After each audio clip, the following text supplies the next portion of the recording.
Bonjour à tous, nous sommes aujourd'hui le jeudi 14 juillet, nous sommes dans la 15e semaine du temps ordinaire de l'Église et nous sommes invités aujourd'hui à faire mémoire de Saint Camille de Lellis. Voilà, je vous souhaite à tous une bonne journée. Ici à Copenhague, nous connaissons un pic de chaleur car nous allons bientôt atteindre les 19 degrés.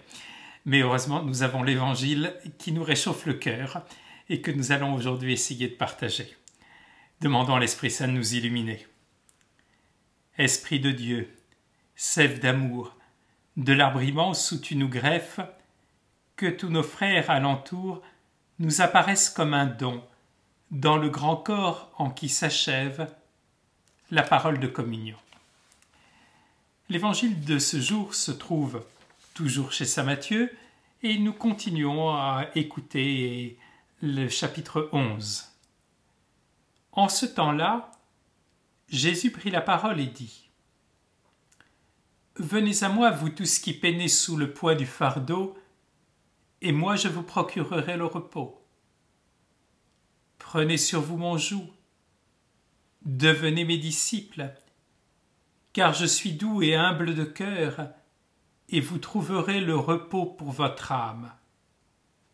Oui, mon joug est facile à porter, et mon fardeau léger. » Alors, la parole de ce jour nous prend comme à rebours et nous étonne, car nous savons que pendant la première partie de son ministère, Jésus a mis en avant le joug que les pharisiens faisaient porter sur le peuple de Dieu. Nous avons bien compris qu'il est venu libérer de ce joug, et maintenant, il nous invite nous-mêmes à prendre un joug, et un joug, nous l'avons entendu, qui est tout aussi exigeant, mais nous allons bien comprendre, qui est un joug d'une exigence intérieure. Alors, au début de son ministère, Jésus avait annoncé, à la suite de l'évangile des Béatitudes, « N'allez pas croire que je suis venu abolir la loi et les prophètes. » Car certains pensent que la venue du Christ est venue comme annuler la loi.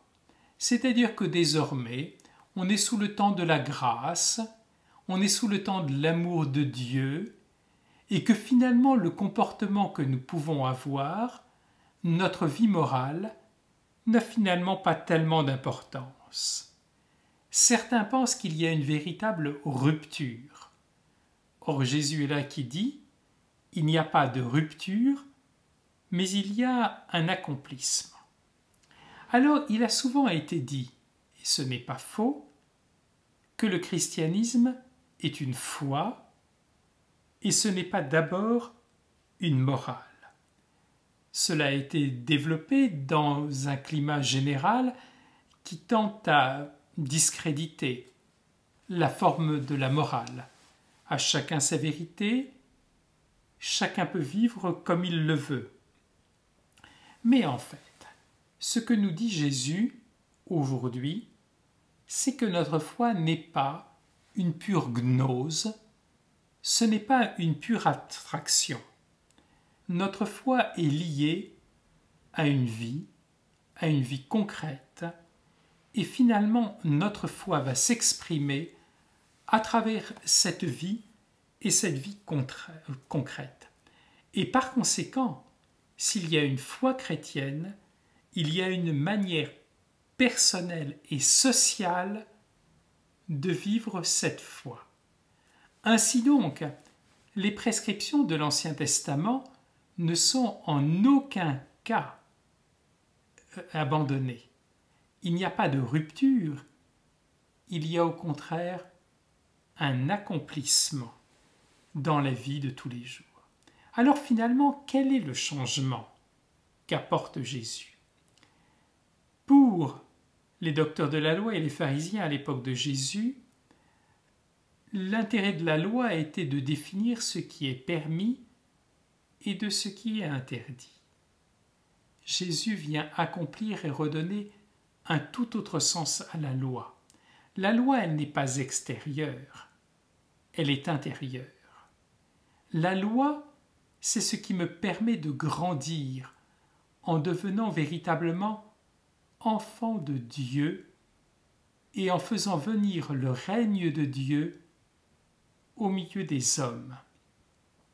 Ainsi donc, lorsque nous pensons à loi, nous ne devons pas penser à ce qui est autorisé ou ce qui est interdit, mais ce qui est une loi de croissance.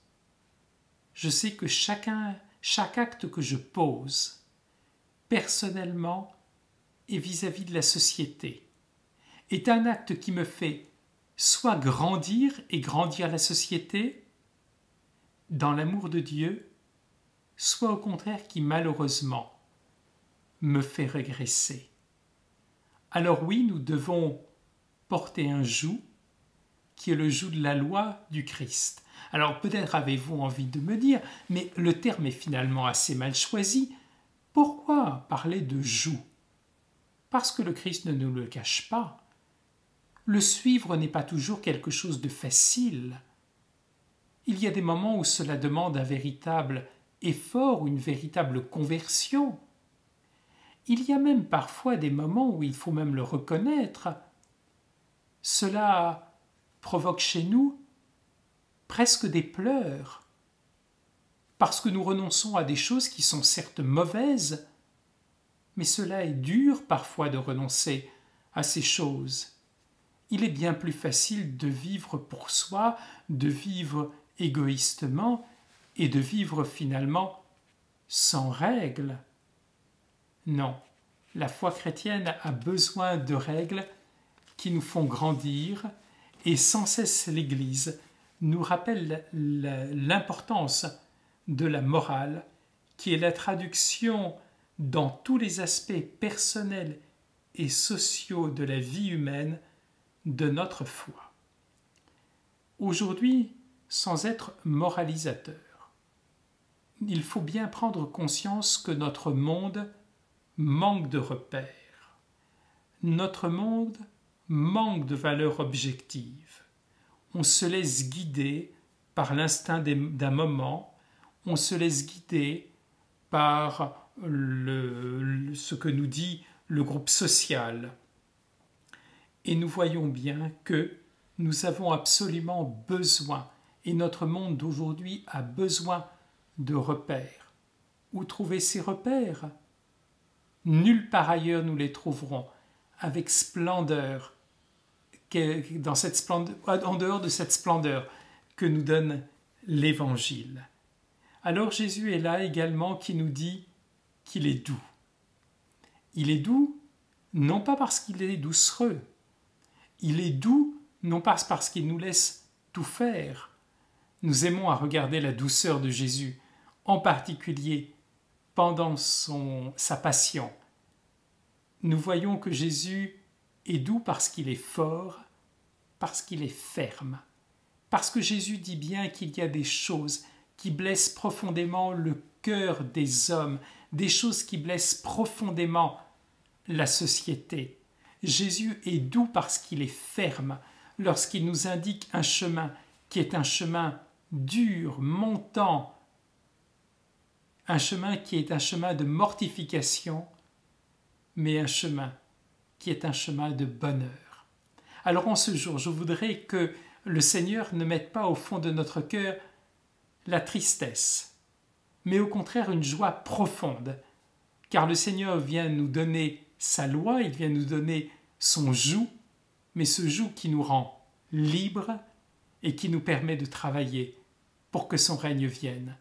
Que le Seigneur en ce jour nous remplisse de son bonheur et de sa joie, la joie de le suivre, la joie de le servir. Bonne journée à tous.